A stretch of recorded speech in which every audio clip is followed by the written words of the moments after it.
तो छोटी छोटी बातें हैं दोस्तों, जिनका हम अपना डेली में ध्यान रखेंगे ना, तो इससे हमारी किचन हमेशा साफ़ सुथरी और चमकदार बनी रहेगी और हमें एक्स्ट्रा कोई भी मेहनत करने की ज़्यादा ज़रूरत नहीं पड़ेगी। ठीक बोला मैंने? हेलो दोस्तों, गुड मॉर्निंग। स्वागत करती हूँ मैं आप सबका एक और नई वीडियो में। तो अभी ये ब्रेकफास्ट के बाद का टाइम है और अभी आप देख सकते हैं किचन अभी पूरी फैली हुई है। तो ब्रेकफास्ट करने के बाद तो आप सबको पता ही है कि किचन बहुत फैल जाती है, मतलब सामान इधर उधर पड़ा हुआ है, कहीं कुछ गिलास पड़ा हुआ है और ये नाश्ते के बर्तन हैं जो कि ऐसे सिंक में पड़े हुए हैं। तो बस आज मैं आपके साथ वही शेयर करने वाली हूँ कि पूरा दिन मैं अपने किचन को छोटी छोटी बातों का ध्यान रखते हुए कैसे मेंटेन रखती हूँ और मेरी किचन हमेशा चमकती रहती है। तो चलिए शुरू करते हैं आज की वीडियो। तो यहाँ पे जितना भी काउंटर टॉप में फैला हुआ है, पहले मैं इसको समेटूंगी, क्योंकि काउंटर टॉप में हम जितना कम सामान रखें तो फिर उतनी ही हमारी किचन साफ़ सुथरी लगती है।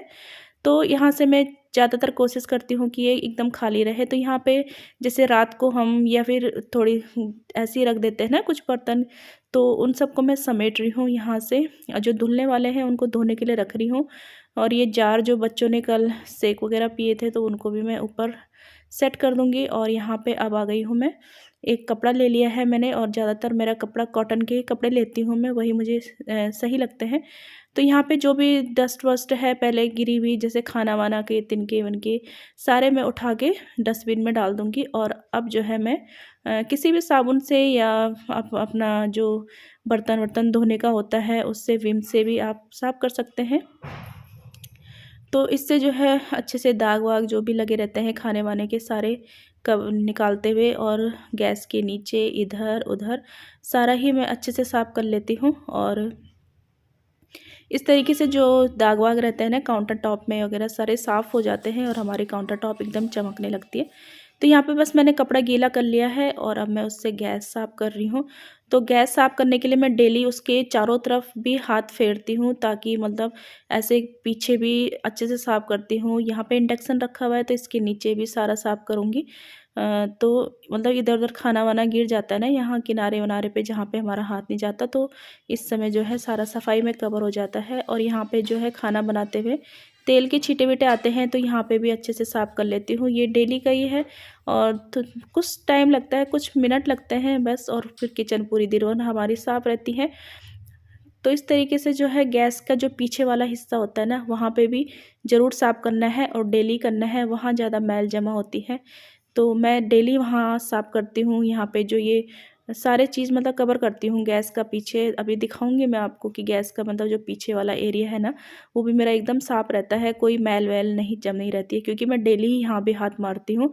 तो इससे जो है मतलब सरदर्दी नहीं होती कि मैल जमा हो गया तो एक दिन लेके बैठो फिर उसको रगड़ो, फिर इससे जो है बहुत सारे स्क्रैच आ जाते हैं हमारी गैस पे। तो चलिए अब ये तो हो गया गैस का काम, काउंटर टॉप वगैरह हमारी एकदम साफ़ हो गई है, चमकने लगी है। तो चलिए अब बर्तन कर लेते हैं। तो बर्तन करने से पहले मैं जितना भी खाना वाना होता है ना बर्तनों पे लगा हुआ, वो सब पहले मैं निकाल लेती हूँ।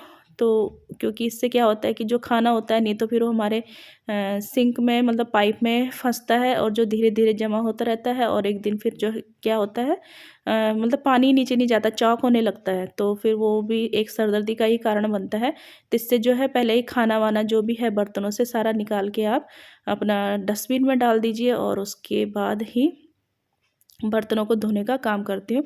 तो यहाँ पे ले लिया है मैंने अपना जो ये डिशवॉशर है और इससे मैं अब बर्तन धोऊँगी अच्छे से। तो चलिए बर्तन धो लेते हैं। कोशिश करती हूँ पहले कांच के बर्तन धो लूँ, क्योंकि इनका ज़्यादा रहता है ना, ऊपर से अगर हमने एक बर्तन उठाया और सारे नीचे मतलब इस तरह से, तो हमारे कांच के बर्तन थोड़े से हो सकता है मतलब उनको क्रैक वरैक आ सकता है, तो इसलिए पहले कांच के बर्तन धो लीजिए।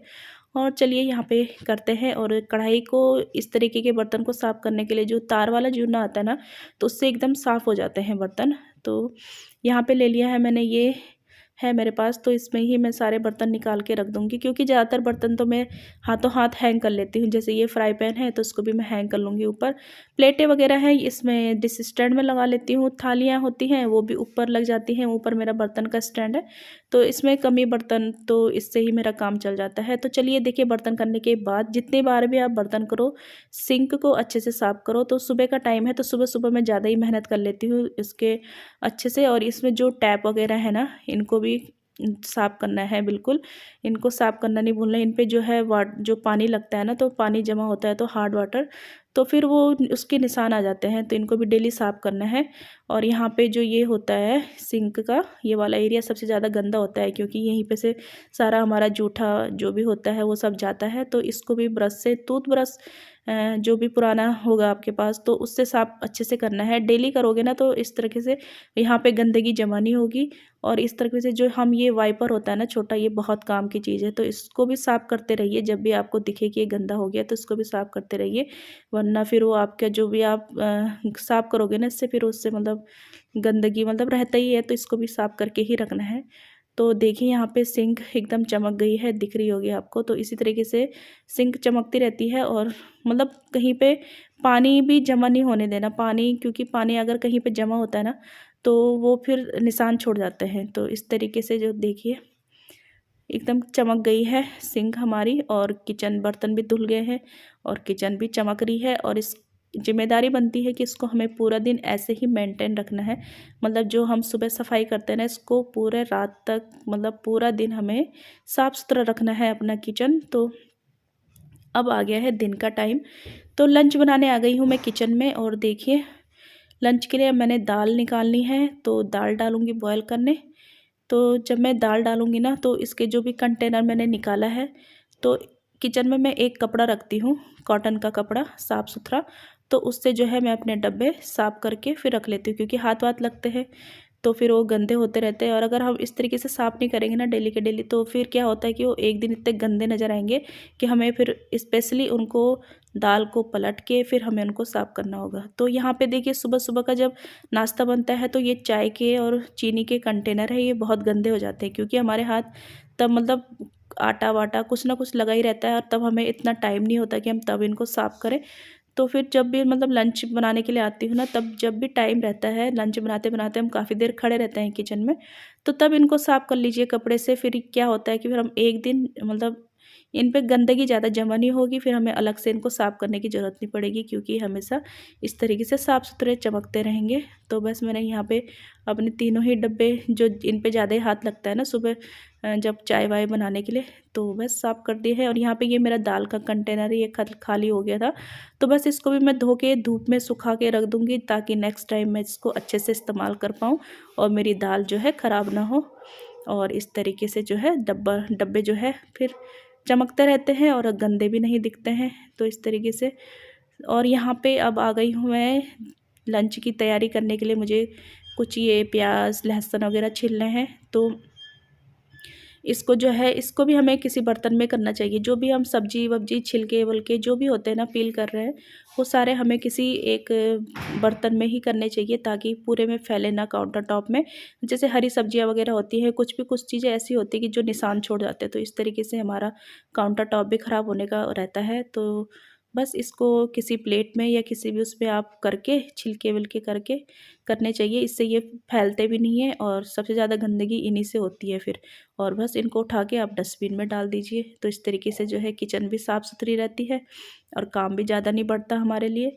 और बस यहाँ पे जब खाना वाना बनाते हैं, तो देखिए लंच का टाइम है, तो खाना वाना बनता है, तो ये छींटे आ जाते हैं तेल की, दाल की, तो ये भी सब साफ़ करने हैं। और ये लंच के टाइम के बर्तन मैंने धो लिए हैं और फिर से सिंक साफ़ कर ली है। और ये नहीं सोचना कि हमने सुबह सफाई की है अच्छे से, तो अब नहीं करना, उस अभी भी इसको एकदम साफ़ करके लंच के बाद भी अपना देखिए किचन एकदम साफ़ करके आप चले जाइए। तो अब आ गया है डिनर का टाइम, तो यहाँ पे हमने डिनर कर लिया है, और ये डिनर के बर्तन मैं साफ़ कर लूँगी। तो डिनर के बर्तन भी एकदम छोड़ने नहीं है सिंक में ही, उसको भी डेली के डेली साफ़ करने हैं, क्योंकि यही जो चीज़ें हैं ना, यही हमारे मतलब किचन में कॉकरोच वगैरह जो आते हैं ना, तो यही सब कारण होता है कि हम अपने किचन को ऐसे ही गंदा छोड़ के चल देते हैं। तो नहीं, कुछ भी नहीं छोड़ना है, मतलब सब कुछ साफ़ करना है एकदम। और यहाँ पे गैस वगैरह साफ़ कर रही हूँ, और इसके नीचे स्पेशली रात को ज़रूर साफ़ करना है, क्योंकि खाने वाने का गिर जाता है ना, तो वो इससे जो है कॉकरोच आते हैं। तो कॉकरोचों को मतलब किसी भी चीज़ को इन्वाइट ही नहीं करना। तो अच्छे तरीके से नीचे भी मैं अब रात का टाइम है तो साफ़ कर लूँगी, क्योंकि नीचे भी खाना वाना गिरता है, कुछ ना कुछ आटा वाटा गिरता है ना रोटी बनाते हुए, तो वो सब भी मैं झाड़ू से कर लूँगी। और कहते हैं रात को झाड़ू मतलब बाहर नहीं निकालना चाहिए, तो यहाँ पे मैं दरवाजे के पीछे कर लेती हूँ इसको, फिर सुबह जो है जब झाड़ू लगता है तो तब मैं कर लेती हूँ साफ़। तो बस यहाँ पे देखिए सफाई हमारी कंप्लीट हो गई है। और इस तरीके से छोटी छोटी बातों का ध्यान रखते हुए देखिए रात के टाइम तक भी मैंने अपने किचन को एकदम मेंटेन चमकता हुआ रखा है। और ये देखिए जब हम नेक्स्ट मॉर्निंग में जब हम अपनी किचन में आते हैं ना, तो फ्रेंड्स बहुत अच्छा लगता है, और हम पॉजिटिव वाइब्स जो है वो आती है, और हम खुश होकर अगले दिन अपने किचन में फिर कामों पे लग जाते हैं। तो इस तरीके से कुछ ही बातों का ध्यान रखते हुए किचन हमेशा मेरी चमकती रहती है। तो वीडियो देखने के लिए आप सबका धन्यवाद।